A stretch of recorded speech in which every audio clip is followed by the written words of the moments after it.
Y estamos, como lo habíamos anticipado, la clase de hoy seguimos profundizando los temas que estuvimos trabajando en la segunda clase, que fue hace ya 15 días, y tienen que ver con los paradigmas de infancia, ¿sí? Vamos a recapitular un poquito lo que trabajamos en la clase anterior para no perdernos ahí el hilo de la cuestión. Estuvimos hablando sobre algunos momentos históricos relacionados con la noción de infancia y la construcción de las niñas y los niños como individuos diferentes a las y los adultos. Estuvimos también intercambiando algunos, identificando algunos atributos y cualidades o características que han consolidado un cierto deber ser para la infancia, ¿sí? Eh, Como si hubiera una forma de ser niños, una forma de ser niñas, que es la correcta o la adecuada, y cómo esta construcción o este deber ser se traduce en estereotipos de infancia, estereotipos que también, como fuimos conversando, conocemos muy bien porque nos han afectado en nuestras propias experiencias como niñas, como niños, y también son reproducidas y reproducimos en las prácticas cotidianas. Charlamos también sobre prácticas de crianza. A ver, silenciamos ahí. Gracias. Prácticas de crianza que dan cuenta de estos estereotipos y reflexionamos sobre cómo aprendimos también a responder las expectativas del mundo adulto en relación a estos estereotipos. Conversamos sobre las características de la gramática escolar que también aparecen en las escuelas como rituales, como prácticas, como formas de intervenir que tienen las y los docentes vinculadas con estos estereotipos de infancia también.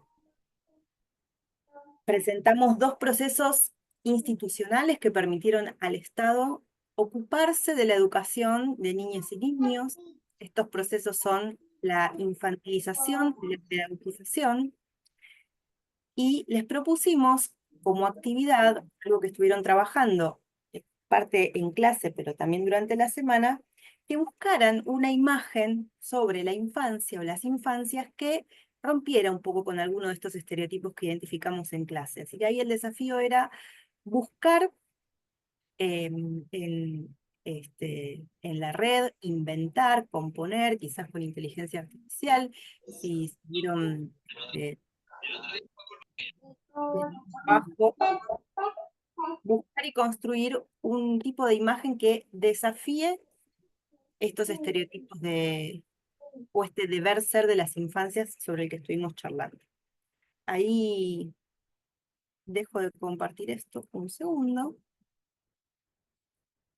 y vamos a ver si les parece. ¿Tenés para compartirse? Sí. Sí, ahí, por ahí lo tengo, pero a ver, ¿Querés espera. que comparta yo, Ofla, por tu conectividad? Sí, por eso les iba a decir que mejor, No Sí, porque yo problema. por puedo momentos se me corta la cámara, hacer. está raro hoy. Lo tengo acá a mano. Buenísimo. Sí.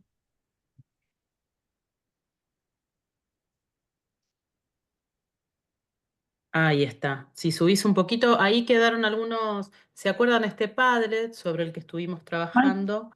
Primero con el recuerdo de ese objeto y luego estaba la consigna del tema de los estereotipos. ¿Querés ampliarlo un cachito más, Fla? A ver, para si no me lo amplío yo. Espera, para mirarlo más yo, para poder está verlo. al máximo. No sé si se ve Ah, ok. completo. Yo en compu lo Bueno, veo, no sé las chicas que están en celu. bueno, yo lo que voy a hacer es mirar el que tengo en línea y vos si querés vas bajando, voy al mismo lugar donde Vale. estabas vos y vas bajando a medida Creo que que yo te voy diciendo. a partir Exacto. de acá estamos ahí, ¿no? Dale. A partir de ese. Ahí voy a buscar lo Esta mismo. muñequita negra hermosa. Sí, sí, la vi, la vi. Bueno, la verdad que estuve chusmeando un poco, no sé si ustedes estuvieron mirando, muy interesante lo que fueron compartiendo en relación, algunas se animaron y hicieron alguna propuesta con inteligencia artificial. Ahí, bueno, Evelia compartió la muñeca, pero espera, eso no, lo que No. quiere más abajo, un poquito más abajo, porque es lo que tiene que ver con los estereotipos. Sí, ahí ya ¿Dónde está estoy, no sé si ven. la jugadora de fútbol? Sí, acá, Ahí, acá. exactamente. Bueno, imagen que rompa con los estereotipos. Acá el grupo utilizó inteligencia artificial y eligieron la siguiente imagen, ¿no? Una chica jugando a la pelota y rescatan ahí algunas de las cosas que habían salido, por ejemplo, alguna etiqueta negativa respecto de que la que juega a la pelota es machona, marimacho, y ellas, bueno, dicen algo que es real, que el deporte no tiene género, ¿verdad? La imagen del adolescente jugando al fútbol es un ejemplo de cómo las mujeres pueden participar en actividades que son consideradas masculinas. Al respecto del fútbol, yo les podría hablar un montón porque pertenezco a un club, principalmente por lo que nos costó de hace unos años a esta parte, que dentro del club se sumara el deporte para las chicas, ¿no?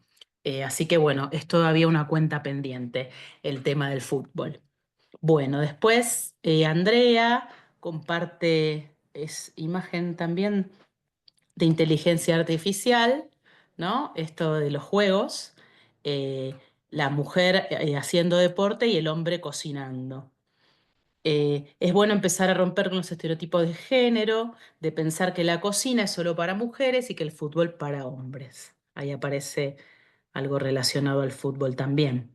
Un poquito más abajo, no sé si estás yendo Fla, un poquito más abajo, que hay una muchacha Sí. haciendo actividades que tienen que ver con la reparación de coches. Después aparece ahí infancias jugando también a la pelota. Miren cómo salió mucho esto de la pelota. Bueno, acá mezclado con alguien que pone al Mickey como objeto de su infancia. Eh, el grupo de Nancy acá que ella publica, eligieron una imagen, nos pareció que romper con los estereotipos en las infancias porque cada niño o niña debe jugar con lo que elija, sin estar condicionado por ningún género. Un poco más abajo aparece también la imagen de una pelota y quien tiene su pie arriba es alguien que está usando pollera, así que suponemos que tiene que ver con una niña en la misma temática. Consideramos que en el mundo donde se piensa que las niñas deben ser de una determinada manera, esta imagen nos muestra que el jugar no tiene género, un poco también pensando en lo mismo que habían dicho las compañeras.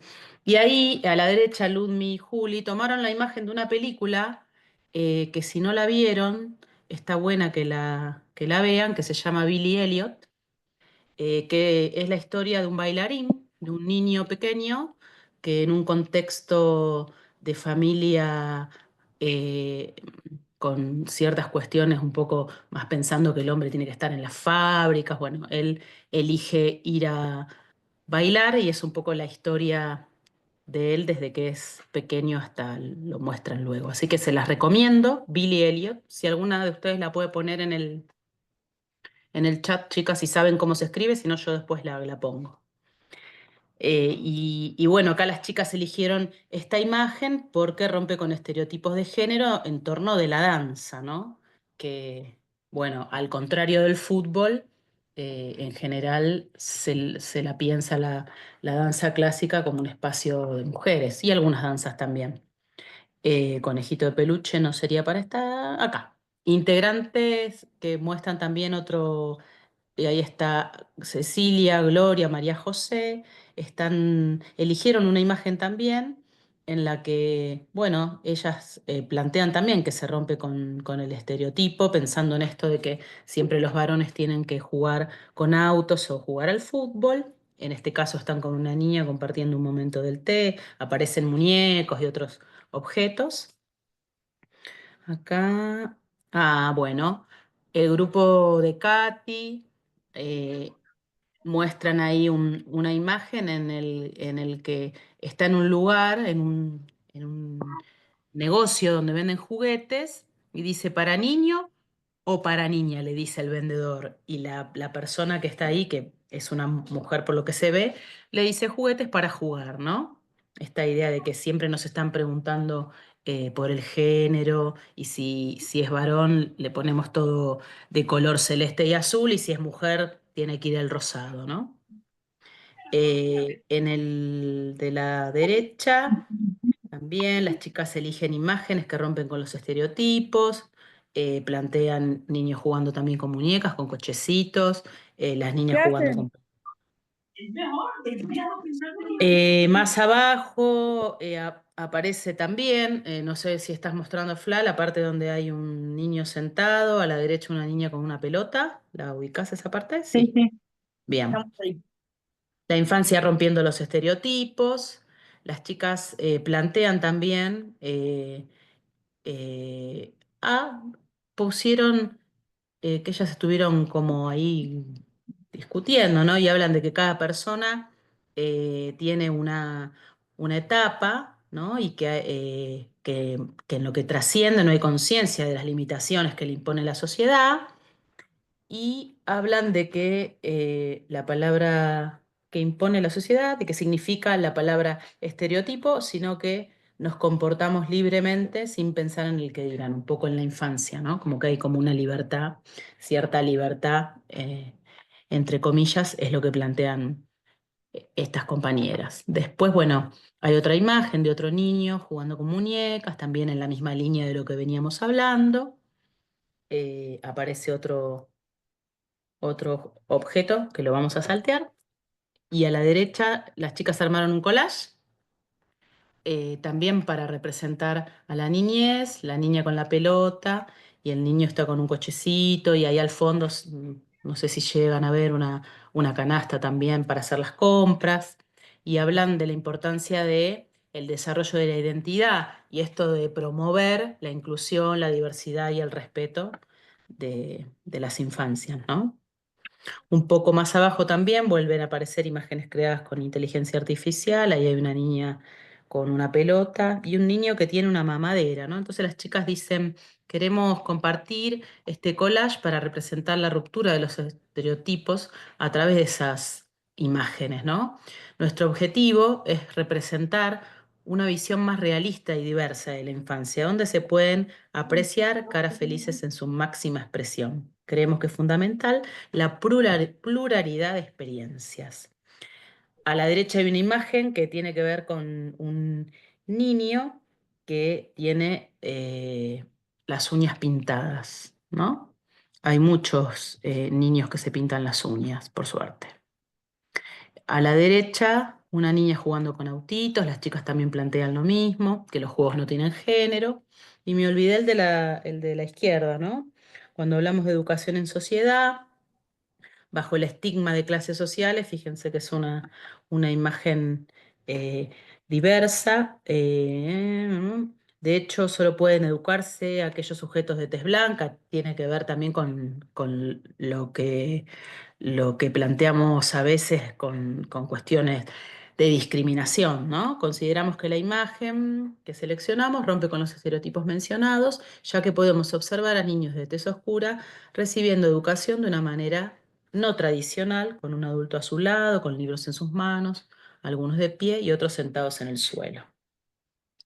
Y algunos están descalzos. Un poco más abajo hay una foto de un niño con un guardapolvo y dice, los guardapolvos ponchitos rompen con los estereotipos porque simbolizan una nueva forma de entender a la niñez, muestran una infancia más expresiva en comparación con la infancia tradicional, con el guardapolvo blanco y negro, y a eso le podemos sumar, en la época en que yo era maestra en los jardines, y por ahí Flavia también se acuerda, y las chicas, que era el guardapolvo a cuadrillé celeste lo usaban los varones, y el a cuadrillé rosado lo usaban las nenas. Seguramente ustedes también, algunas de ustedes, han usado esos guardapolvos. Siguiendo un poquito, Carmen elige una imagen donde se observa como un niño juega con muñecos y la niña con autos. Hablan un poco también de el desafío de los estereotipos asociados a los géneros. Bueno, imagen de la infancia que también rompe con estereotipo al lado, una niña que está con autitos también. Bueno, un poco se van repitiendo, ¿no? Todas pudieron compartir imágenes que tienen que ver justamente con las cuestiones de género. Acá más abajo aparece la misma imagen de la compra y venta de los objetos, de juguetes, si son para jugar o no. Un poco más abajo aparecen otras imágenes. Esas están generadas por IA también, si no me equivoco, ¿no? Las que hay un collage, que hay niños con ositos, con carritos, y un poco también las chicas plantean la individualidad, la libre expresión, el cuidar estas cuestiones que tienen que ver con el juego libre y con libertad de elección de objetos, ¿no? Tamara también muestra otra imagen que tiene que ver con un niño y una niña. La niña, fíjense cómo está jugando con el color también. No sé si esta la hiciste con inteligencia artificial, pero en el caso de la niña, no sé si ven que está en color rosa, y todos los otros juguetes que serían de varón están de color celeste y al revés, ¿no? Así que está muy, muy bueno eso como para repensar y analizar, ¿no? La otra también, las niñas con autitos, con robot, y las chicas plantean también que el juego no tiene género. ¿Me seguí, Fla? Sí, un poquito más Sí, sí. abajo. Mujer albañil, también, que rompe con estereotipos, en términos también de pensar los géneros en el trabajo, ¿no? En el laburo cotidiano de las mujeres y de los hombres. Al lado hay una niña con un tutú.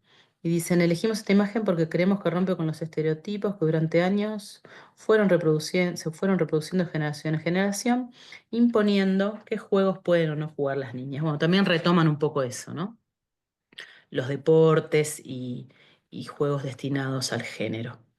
Eh, Acá Giovanna y su grupo plantean el tema de los colores, ¿no? Los colores en sí mismos no tienen género y no hay nada ¿qué dice? Inherentemente femenino o masculino, ¿no? Sino que son construcciones sociales y culturales que se van imponiendo, ¿no? Son cuestiones. Ahora un poco se ve alguna otra cosa, pero no deja de aparecer. Y el último eh, dice, hola, somos Estefanía y Tamara, elegimos esta imagen porque rompe con los estereotipos de género. Creemos que es fundamental la educación a las nuevas generaciones sobre la igualdad de género. Debemos generar conciencia de nuestros estereotipos y desafiarlos. Y lo mismo también, juega un poco entre el cambio de juguetes y el color de fondo, ¿no? Que retomaban las otras compañeras. Creo que no me olvidé de ninguno. Sí, por ahí creo que quedó una arriba de todo que Arriba, hablaba, sí, que justo mencionaba un estereotipo diferente que no tenía que ver, no estaba vinculado al género, sino con la idea de que todas las infancias son felices, el de la que izquierda, traía sí. como otra dimensión, ¿no? No solo Sí. la de género, Así sino que también. un poco rondaron por esas temáticas, ¿no? Interesantes las imágenes que han generado con inteligencia, las que se animaron, ¿no? Sí, sí. Y esta imagen que habla del el supuesto del niño feliz también es de una película, ¿no? El niño detrás Sí, de llamas. el niño, Otra, otra recomendada. Creo que se llama así, si no me equivoco. el niño del pijama rayas, ¿no era algo así? Ahí está. Bueno. Sí, Bueno, sí. Es el niño del pijama rayas. Y el otro ahí Ah, la estoy escribiendo, la otra película. Ahí en el chat se las dejamos. buenísimo. Recomendados de cine de la semana. También. Buenísimo. Bueno, continuamos entonces ahora sí con la clase de hoy. Gracias por este repasito y vamos a ir vinculando esto que este, estaba reponiendo la profe Ceci con el tema de hoy, como decíamos, que tiene que ver con paradigmas de infancia. ¿Sí? Hay otros estereotipos y otros supuestos, venimos de aquí, eh, que están también relacionados con esta idea de los niños y las niñas como una forma de ser, correspondiendo a una forma de ser. Tenemos ahí un micrófono abierto. A ver. Bueno, Bueno, ahí estamos. ahí está. Bueno, vamos entonces, ahora sí, nos metemos de lleno para seguir con este raconto histórico sobre la construcción de las infancias. Nos metemos de lleno en el siglo XX, ¿sí? Un siglo de grandes cambios de época, donde se consolida este proceso de normalización de la niñez. Y retomamos acá estos supuestos de los que hablábamos recién, vinculados a la idea de niño o de niña feliz. El supuesto de fondo para considerar estas infancias normalizadas y normales tenían que ver con la idea de un núcleo familiar que pudiera asegurar condiciones de vida básicas, ¿sí? Acá Graciela Frigerio nos plantea que la idea de hijos y la idea de alumnos eran categorías que prácticamente se identificaban entre sí unas con otras, ¿sí? Quien tuviera hijos tenía en esa misma condición de hijos la responsabilidad de mandar a estos niños y niñas a la escuela, y estos eran considerados y consideradas alumnos, ¿sí? Correspondían estas categorías de hijo y alumno, o hija y alumna, con estas expectativas sociales construidas que se proyectaban sobre niñas, niños y adolescentes. Es decir, ser un buen niño y ser un niño feliz equivalía también a ser alumno y ser un buen alumno. Acá aparecen estas ideas de infancia vinculadas al juego, a la educación, al abrigo, a la diversión, al cuidado y al descanso. ¿Qué pasa con este supuesto de niño o de infancia feliz? Hay acá una otra niñez, que es aquella que no queda contenida en estas definiciones y para las cuales el siglo XX, en nuestro país en particular, a partir de la ley del patronato de menores, construye una otra forma de referirse a estas niñas y niños que no cuajan, que no coinciden o no encajan en estos estereotipos de infancia que veíamos recién, estos estereotipos de la infancia normal y normalizada. Nos estamos refiriendo concretamente a esta otra niñez pobre, ¿sí? Donde lo que opera aquí, plantea Graciela Frigerio, es una asociación directa entre la situación de vulnerabilidad, de pobreza, de indigencia, la asociación de esta situación con la delincuencia, con la presunción de delincuencia. La mirada social y estigmatizante sobre estas niñas y niños pobres ya estaba vigente, nos plantea la autora, ya existía esta mirada sobre el niño o la infancia pobre.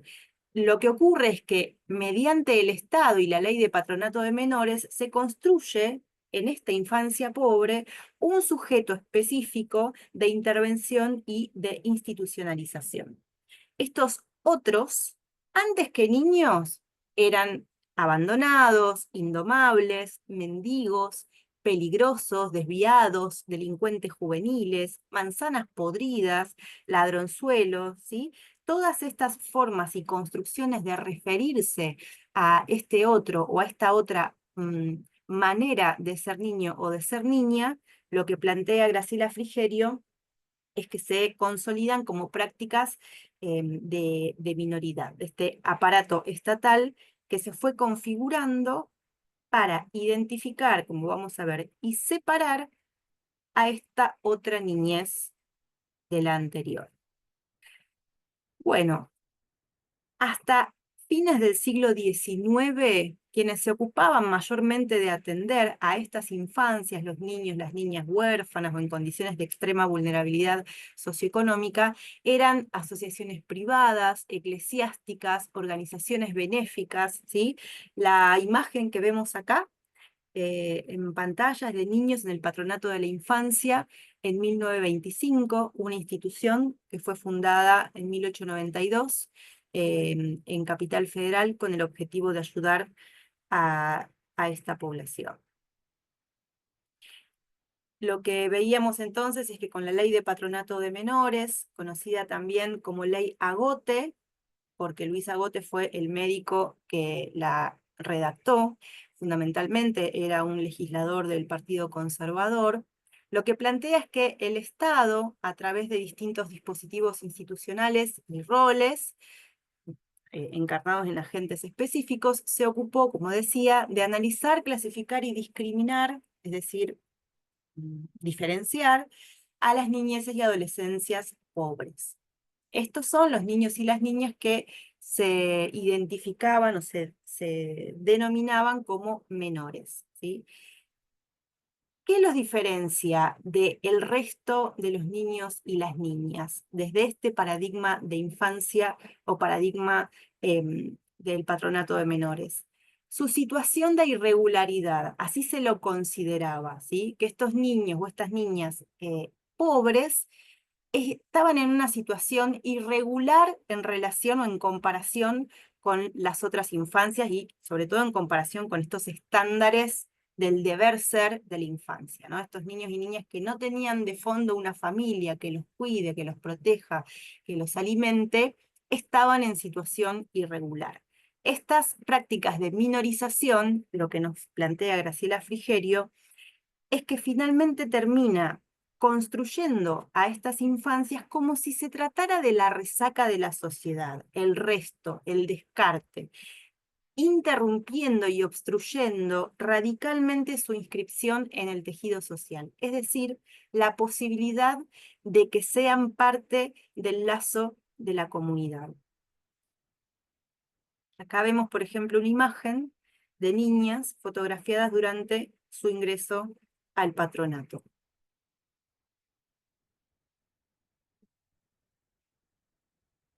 Nos dice Graciela Frigerio que con la ley de patronato de menores, lo que se sancionaría no sería un delito, una falta, un crimen, sino un origen social, un estado de situación, una presunción de potencial delictivo, ¿sí? En los cuales la gestión punitiva de la pobreza hizo y hace de punto de partida y de horizonte. Acá entonces nos interesa hacernos estas preguntas. Si pensamos que la pobreza es una condición de la persona o es una situación. Ser pobre es parte del ser de alguien. ¿Lo define como persona, ser pobre?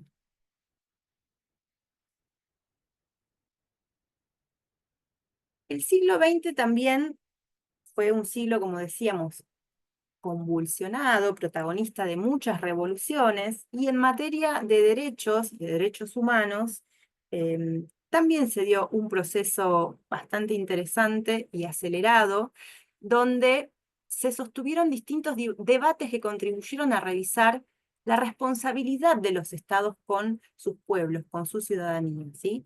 En estos debates se posicionaron las niñeces en las discusiones de la agenda pública y estatal. Hay varios hitos normativos de orden internacional que se fueron dando a lo largo del siglo XX. Pensemos esta cuestión jurídica en relación a los derechos humanos en general y los derechos de las infancias en particular como una construcción paulatina, ¿sí? Como decimos, los chicos no salen de un repollo y los derechos tampoco. Tuvieron que pasar muchas y grandes cosas para que los niños y las niñas, las infancias, comenzaran a ser atendidas, vistas, reconocidas como sujetos específicos de derecho. Acá mencionamos algunos que dentro del siglo XX, que es lo que estamos trabajando hoy como nuestro recorte histórico, han sido los puntapiés principales para que hoy estemos hablando de otro paradigma que no es el paradigma de la situación irregular de la infancia que estábamos viendo recién. Hablamos de la Declaración de Ginebra sobre los Derechos del Niño, que es de 1924, la Declaración Universal de los Derechos Humanos, donde los derechos de niños, niñas y adolescentes quedan mencionados hacia mitad del siglo XX, 1948. Hablamos de la Declaración de los Derechos del Niño en el 59 y la Convención, que esto seguramente les suene más, la Convención sobre los Derechos del Niño de 1989. ¿Qué diferencia hay jurídicamente entre una declaración y una convención? La declaración es, como su nombre lo indica, una declaración de intenciones. Los países, los estados que han firmado y se han suscrito a estos distintos instrumentos que son declaraciones, expresan la voluntad de su cumplimiento, de cumplir estos derechos. La diferencia con una convención o con un tratado es que son vinculantes las convenciones y los tratados. Es decir, que los estados no dicen, estaría bueno hacerlo y cumplirlo. Cuando un estado firma una convención o un tratado, queda comprometido a cumplir todo lo que está en su interior, que es contenido de esa convención o de esos tratados. Fíjense el tiempo que pasa entre la Declaración de los Derechos del Niño como expresión de intenciones, casi en el 60, y 30 años después, un tercio de siglo casi, pasa hasta que se firma la Convención sobre los Derechos del Niño. Bueno, en esta Convención sobre los Derechos del Niño hay un artículo específico sobre el derecho a la identidad que fue escrito, desarrollado con el aporte de las abuelas de Plaza de Mayo. La Convención Internacional sobre la Protección de los Derechos de todos los trabajadores migratorios y sus familiares, incluidos niños, niñas y adolescentes, y el Convenio sobre las peores formas de trabajo infantil de la Organización Internacional del Trabajo, del año 1999, que pertenece a la estructura de la Organización de Naciones Unidas. Bueno, estos son muchos nombres, mucho piripipí, pero se trata de las bases jurídicas y normativas sobre las que se apoya lo que vamos a ver como el paradigma de protección integral de derechos de niños, niñas y adolescentes que rige actualmente en nuestro país, al que ha suscrito la Argentina, cuando se han definido estas cuestiones en el marco de la ONU, y que básicamente son lo que encuadra nuestro trabajo como docentes, su trabajo y sus responsabilidades como estudiantes en formación, el diseño curricular del nivel inicial, etc.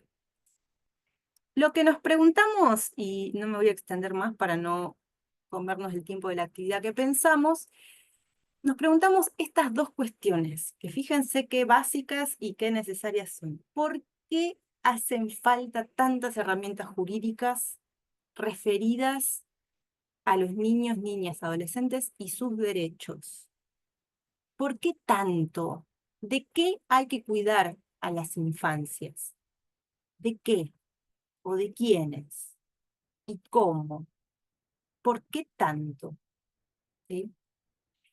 Hay sentidos y sentires instituidos, ya muy construidos y establecidos sobre las infancias pobres. Hablamos de prácticas que están en las instituciones y que son modelos de alta resistencia, porque más allá de estos avances en materia jurídica y normativa, como decíamos, estos estereotipos resisten los cambios, ¿sí? Fíjense en esto, entre 1919 la sanción de la ley Agote.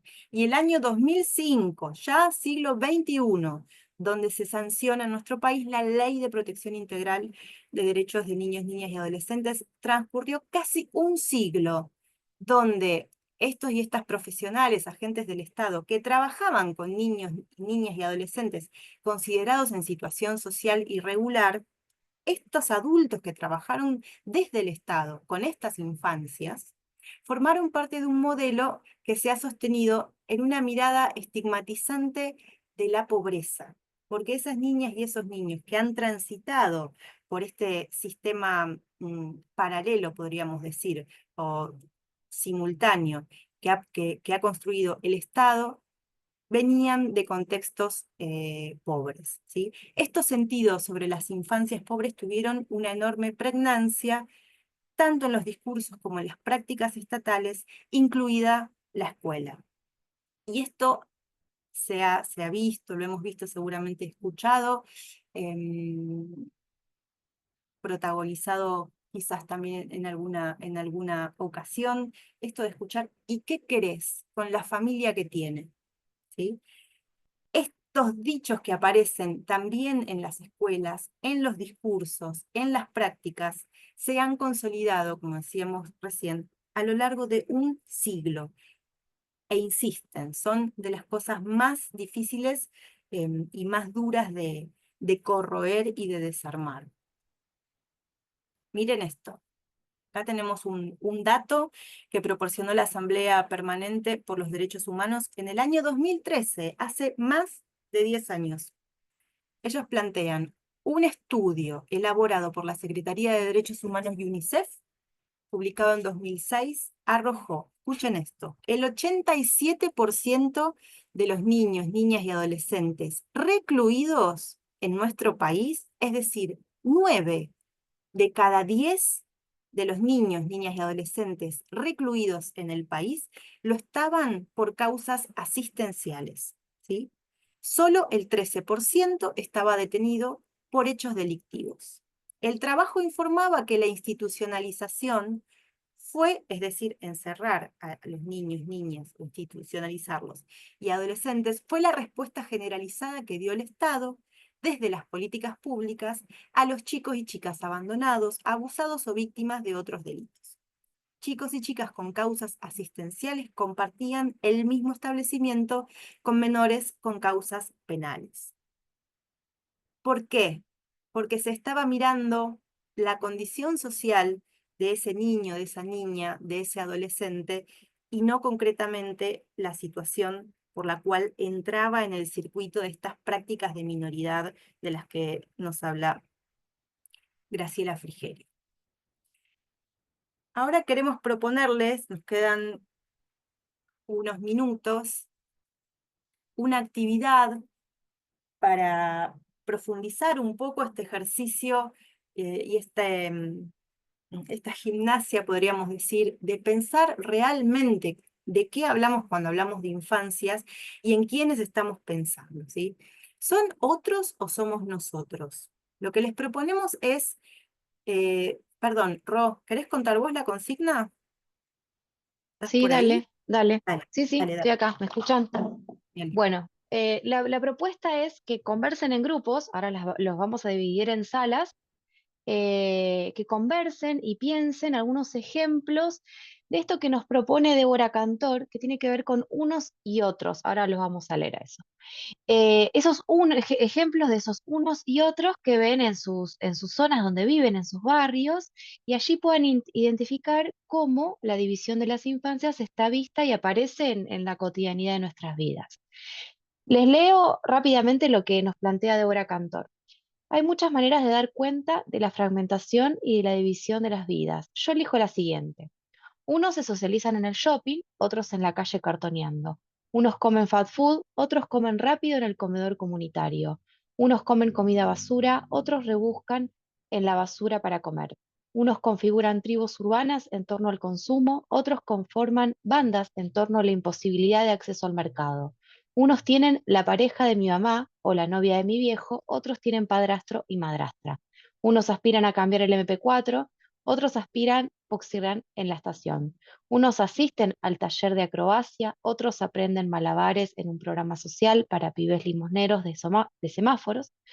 Unos son público o cliente de propuestas formativas, otros son población objetivo de planes y programas socioeducativos. Unos aprenden el oficio de alumno, mientras otros, que no logran aprenderlo, ya pasaron por el oficio de ayudante de albañil, colaborador de puntero del barrio, cadete de delivery. Unos descienden de quienes descendieron de los barcos con persecución y hambre europeos, otros no cesan de descender del norte postergado y del hambre limítrofe. Entonces, ahora las dividimos y piensen en esta idea de qué unos y qué otros habitan en estos espacios donde ustedes están, ¿no? En sus barrios, en donde viven, ¿sí? No sé cómo podemos hacer para dividirlas en los grupos.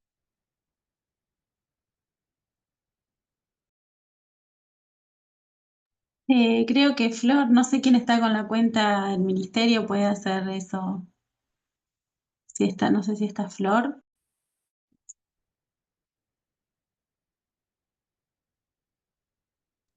Profe, yo no escuché Bueno, la consigna.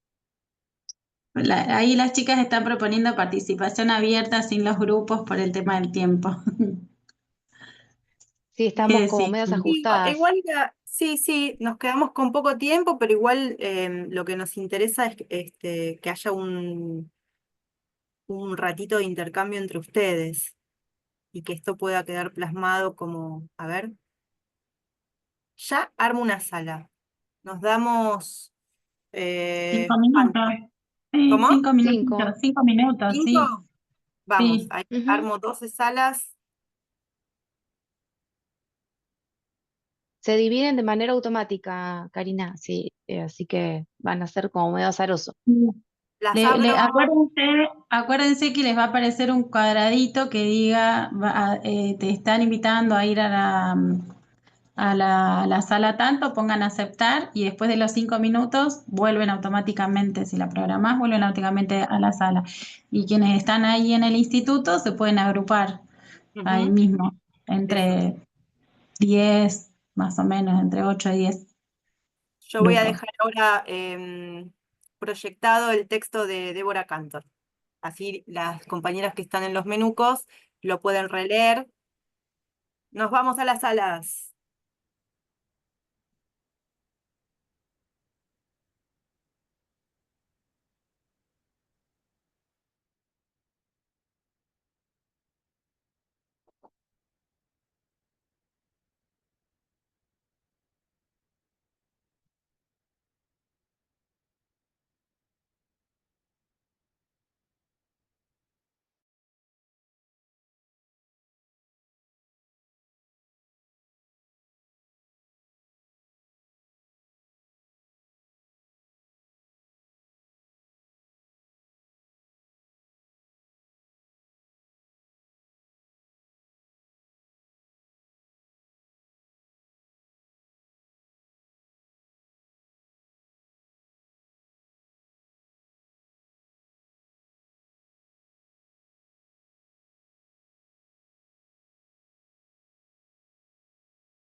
Hola, profe, disculpe. Yo estaba en la sala 5 y automáticamente me mandó para acá de nuevo. No sé qué pasó. Yo puse unirme a la sala, profe, y me sacó del Zoom, tuve que volver a entrar. Bueno, si no pueden compartir, que charlen acá entre ellas. ¿Te parece, Julieta? No tenés audio. Sí, sí, sí, buenísimo.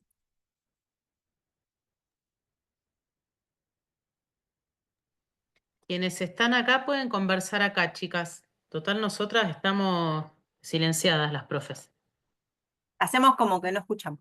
Están Celeste, Juliana. A ver. Hola, chicas, ¿cómo les va?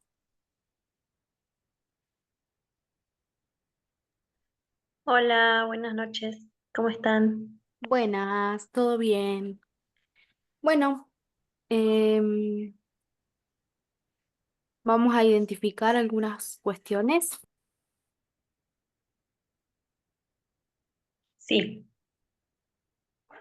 Por ahí yo lo que puedo llegar a aportar y comentar que yo vivo en un pueblo que es chiquito y por ahí esas cosas no se ven en este pueblo. O sea, no, hoy en día no ves niños que estén pasando esas situaciones.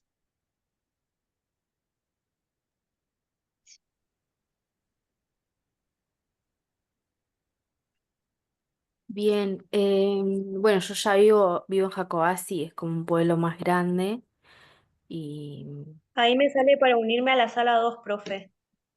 ¿Me salgo o me quedo? No, quédate, quédate. y bueno, yo creo que sí, que acá sí pasa. Em, pueden pasar algunas de estas cuestiones que plantean en la imagen, como por ejemplo, a ver, em,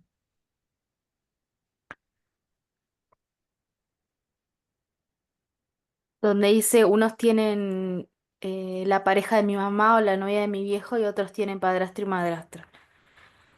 Eso es como un ejemplo medio claro de lo que es la realidad, ¿no? Sí, eso sí, o sea, Eso por incluso, lo bueno, general pasa en lo que es la vida cotidiana. Bueno, yo por ejemplo tengo o sea, la pareja de mi mamá, ¿no? Que, que no me gusta llamarle padrastro, sino la pareja de mi mamá. Em, bueno, ¿qué opinan el resto? Que estamos hablando nosotras dos. Hola chicas, yo creo, soy Rocío, estoy viviendo en Menucos y creo que sí, es una realidad muy común hoy en día el tema este de las familias ensambladas, ¿sí? Yo también tengo eh, la pareja de mi mamá, porque tampoco me gusta decirle papá o padrastro, porque yo ya tenía una idea, un vínculo formado, y yo ya le dije a alguien papá, que era mi papá, ¿sí? Yo no tenía la necesidad de generarme, de autogestionarme un papá, ¿sí? Yo esto lo estuve hablando hace poco con una psicóloga infantil y ella me decía que los niños tienen la necesidad de tener una imagen paterna y una imagen materna.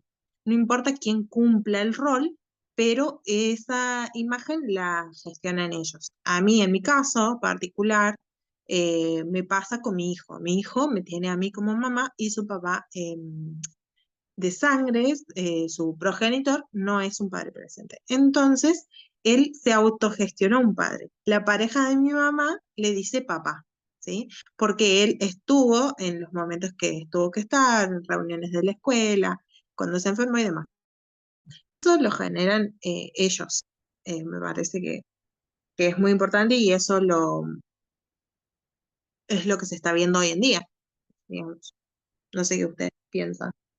Y tal cual, a mí me pasa lo mismo con mi niño, que bueno, la pareja de mi mamá, él le dice abuelo, pero es por el motivo este de que lo conoce desde que nació, está en su vida desde que es muy chiquito, y él como que lo ve con esa imagen de abuelo, ¿no? Obviamente que yo tengo mi papá y que no me relaciono mucho con él, pero obviamente que yo dejo que él le diga así porque es lo que él siente y está bien.